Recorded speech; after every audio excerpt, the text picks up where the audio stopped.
That's what I like to hear. They're going to come out as DLC. So, here's what I can tell you, is that we at Activision, Hasbro, and Hasbro Studios are completely behind this game, and you know, if the game continues to go on the track that it's going, I will continue to support it. But I can't really talk about any specifics other than that. Thank you. Good afternoon. I actually am sort of a passing fan of Transformers. I'm learning about G1 now. I actually have a lot of collector friends that were always into Transformers, so I'm learning about the line now. Watching the old show, and I'm really into the Masterpiece line. I think those are the most definitive Transformers that you make. And I was just curious, I don't know who makes the decisions in this Takara, if it's Hasbro, or if there's a collaboration in terms of what characters get selected for the Masterpiece line. And I was just curious, just from the fan side of me, if you guys would delve, instead of the large characters, into smaller, like the mini-cons, like Bumblebee or Cliff Jumper, I don't know if it's multi-packs, or even a character that's never been made at all, like RC, for a Masterpiece. So, a lot for just getting into it. Yeah. Just getting into it. Just your whole foot that's in it. Toe. So, as far as decisions go with the Masterpiece line, we work hand in hand with Takara. You know, I think as you can see with Miyake's on our panel today, it's really about a partnership and collaboration together, so we make those decisions together. As far as going into smaller scales, we've definitely talked about it and discussed it.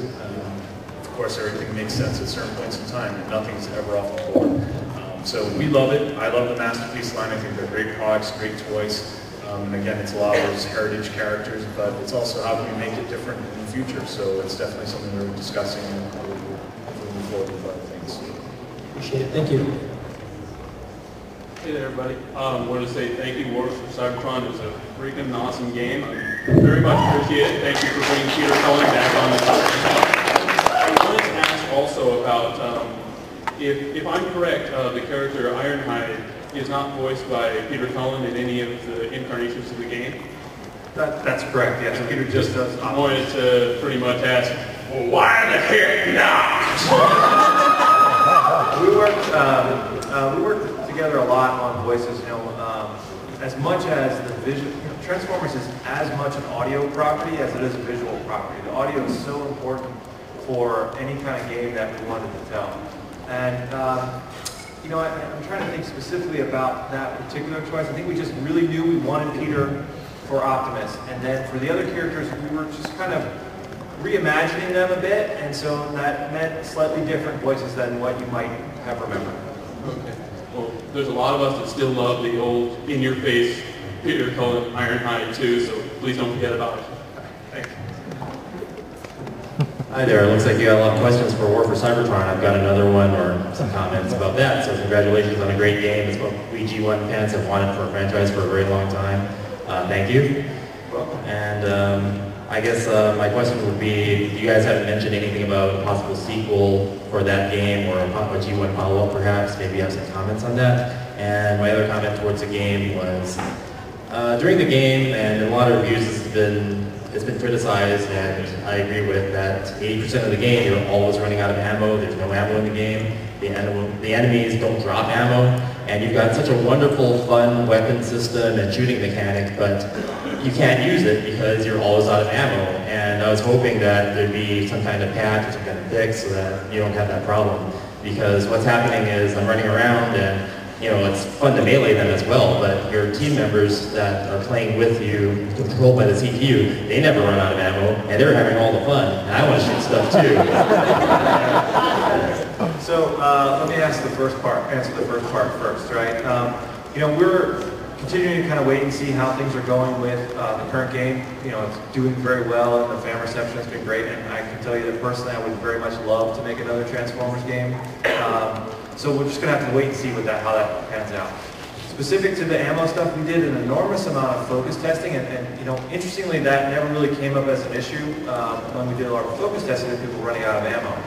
So I'm wondering, as you know, this is my internal wondering, apologies, but you know, I'm wondering if it's each ammo is not giving you enough ammunition, or it's just hard to find them, and maybe they give you enough, but the visuals aren't good enough about what an ammo pickup is supposed to look like. It gets lost in the world. So we're continuing to look at that, and it is not outside the realm of something that we could do a patch for to change how much ammo you get within an ammo crate. That's Right, something because that it would make the game so much more enjoyable if you just start shooting stuff. You have the great destructible environments, and it would be great just to not have to worry about running out of ammo all the time. I think the best thing to fix it would be to make the enemies drop it when they drop their little energon cubes. If they gave you a little bit of ammo, that would be great. well, that actually would change the kind of the gameplay dynamic. Right, especially I understand that multiplayer has been balanced certainly. But certainly changing an ammo box from giving you 100 to giving you 300 ammo is not a big change on our end for an update. I see. And the last thing is, I think Soundwave... We actually only have time for one more question, so I'll stop. Thanks. So last question, guys.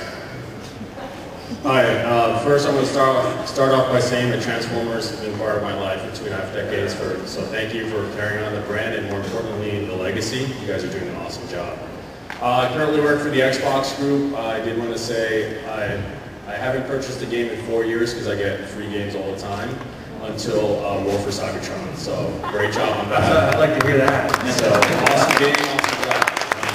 I also want to say that Transformers actually led to my first career, which was automotive design. I used to be an automotive design engineer.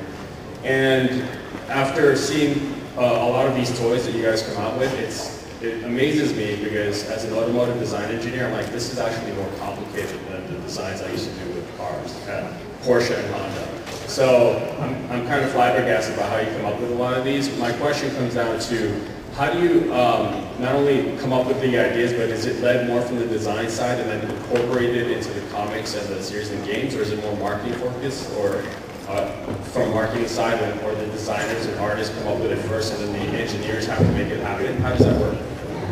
Well, I can speak for the ideas that we come up with on our own side. I'll let Matt address the issues of dealing with what is the studio, what is their situation, what is the comics, what do they do. But for characters that we create on our own, it typically always starts with the vehicle form. So be it reference, we find that we want to augment, or be it just an idea we have in our head. All of us to some degree have fantastic abilities to be able to create vehicle concepts straight out of our heads. We've been training at it for years, and we just keep on, following current trends in automobile industries, or what's happening in video game industries, or oh, I saw this cool book, by this guy. So, oh, we have to stop. I'm sorry. Come down to the booth, and we can answer that in a little more depth. Okay. Thank you very much, guys. Really appreciate it.